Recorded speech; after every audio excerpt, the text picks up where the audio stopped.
अशा घरात राहाल का ज्याची चावी दुसऱ्या कोणाकडे तरी असेल? काय होईल जर एखादा बोगदा सार्वजनिक उद्यानातून त्या घरामध्ये जात असेल तर? किंवा घराच्या खिडक्या कधीच पूर्णपणे बंद होत नाहीत तर तुम्ही तुमच्या सुरक्षेसाठी आणि गोपनीयतेसाठी त्या घरावर विश्वास ठेवाल का?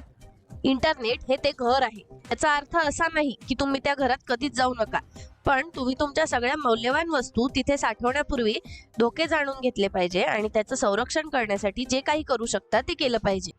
मग ते असुरक्षित का आहेत आणि ते सुरक्षित होईपर्यंत आपण त्याला अधिक मजबूत का करू शकत नाही? मुळात इंटरनेट जे आज आहे त्यासाठी बनलंच नव्हतं.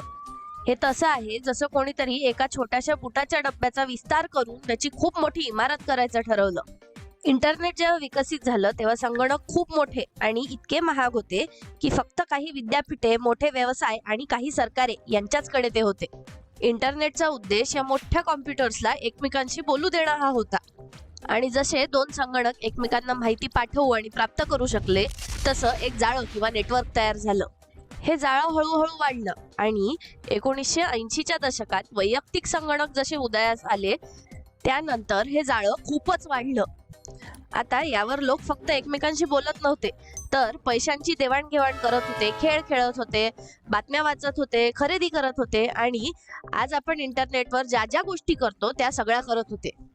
इतर उपकरणे सुद्धा या जाळ्याशी जोडली गेली, जसं की फोन, कार, फ्रीज आणि लिफ्ट आणि पॉवर प्लांट्स आणि अजून बरंच काही.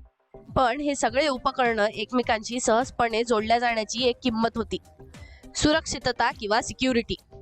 एक संगणक दुसऱ्या संगणकाला त्याच्यावरचं सगळं डिलीट करण्याचे आणि तो ताब्यात घेण्याचे निर्देश देऊ शकत होता, ज्याला आपण व्हायरस आणि मालवेअर म्हणतो. किंवा एक व्यक्ती दुसऱ्या व्यक्तीची ओळख चोरू शकत होता, त्याचा पासवर्डचा अंदाज लावून त्याला क्रॅक करून किंवा अगदी त्याच्याकडून काढून सुद्धा. अशा असुरक्षितता कधीही पूर्णपणे दूर होणार नाहीत कारण त्या इंटरनेटमध्ये खूप आधीपासून आहेत. गुन्हेगार त्याचा उपयोग अब्जावधी पैसे चोरण्यासाठी करतात, सरकारे त्याचा उपयोग पाळत ठेवण्यासाठी करतात आणि हॅक्टिव्हिस्ट त्याचा उपयोग त्यांचे राजकीय ध्येय पुढे नेण्यासाठी करतात. 2004 ते 2013 दरम्यान प्रमुख संस्थांच्या डेटा ब्रीचेसवरून 1 अब्जाहून अधिक वैयक्तिक माहितीचे रेकॉर्ड चोरले किंवा लीक झालेले आहेत.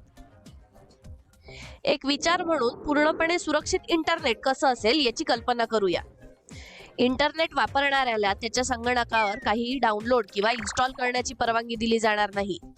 इंटरनेटवरची सगळी वाहतूक बॉट्स आणि मानवांच्या देखरेखीखाली केली जाईल आणि नियमित केली जाईल, ज्यामुळे तुम्ही वापरू शकता अशा वेबसाईट्सची संख्या खूपच कमी होईल. कदाचित एखादी वेबसाईट वापरण्यासाठी तुम्हाला 100 अक्षरांचा पासवर्ड टाकावा लागेल, एक अनुवांशिक नमुना सादर करावा लागेल आणि एखादी शिट्टी वाजवून दाखवावी लागेल. डेटा असलेले सगळे सर्व्हर सशस्त्र किल्ल्यांमध्ये ठेवले जातील आणि तेही अगदी चंद्रावर.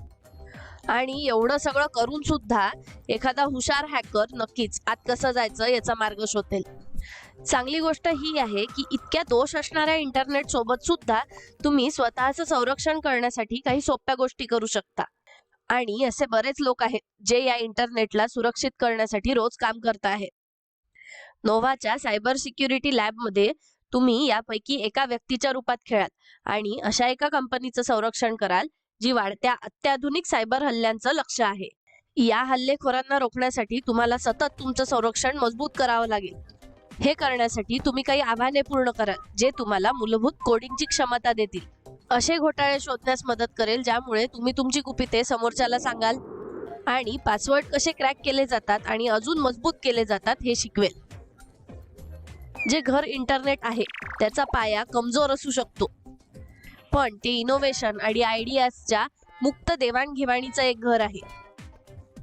त्याच्यात दोष असूनही ते राहण्यायोग्य बनवणं आपल्यावर अवलंबून आहे.